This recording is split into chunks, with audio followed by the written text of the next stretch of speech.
When I used to treat patients before, I used to treat the allogeneic transplant patients of the autologous.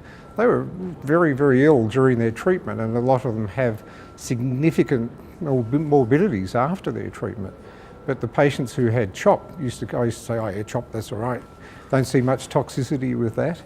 But I actually, you have 6 cycles, and each cycle was a little bit worse than the other cycle. So the last 2 cycles was something I was not looking forward to.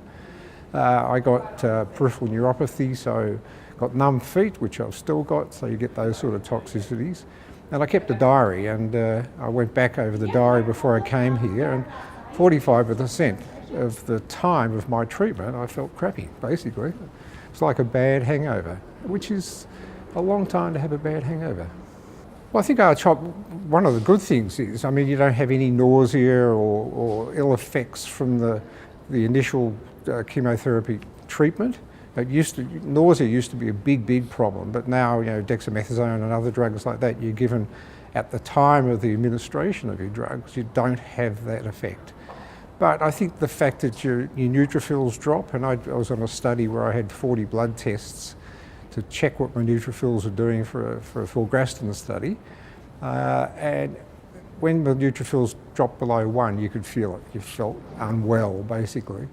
And I think that's just a part and parcel of it. I mean, if your immune system's not functioning and the effects of the chemotherapy, it just makes you feel unwell. And I really don't know what you could do about reversing those effects. The acute effects like mucositis or nausea you can affect, but that's sort of just general malaise, I guess, from the treatment. I think it is effective, but I mean, I never needed it because my blood's recovered. You have to get up to neutrophils to 1 before you do the next cycle, and mine always recovered the day before, so I didn't need the filgrastim.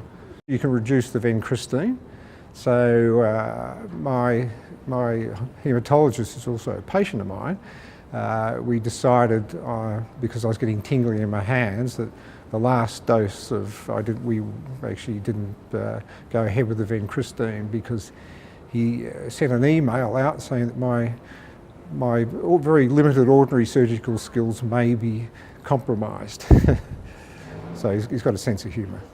But I've still got the peripheral neuropathy in both feet. I've got numb feet.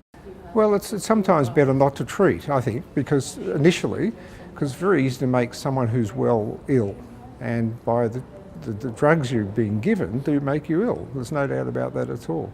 So that 3 years I waited, I was basically, apart from the physically feeling the nodes, and I was basically well, and I could do lots of things that I could do normally. But once you start the treatment, and then you've got 6 months of feeling less well, basically. You've got the side effects of losing hair and things like that as well. So, and all the studies show there is no survival advantage in actually treating early. So I think you've got to understand, you've got to be aware of these studies. If you don't have a good knowledge, like I do, of the medical side of it, you need to trust your hematologist to advise you accordingly. If you have doubts about this wait and watch, then discuss it with your clinician.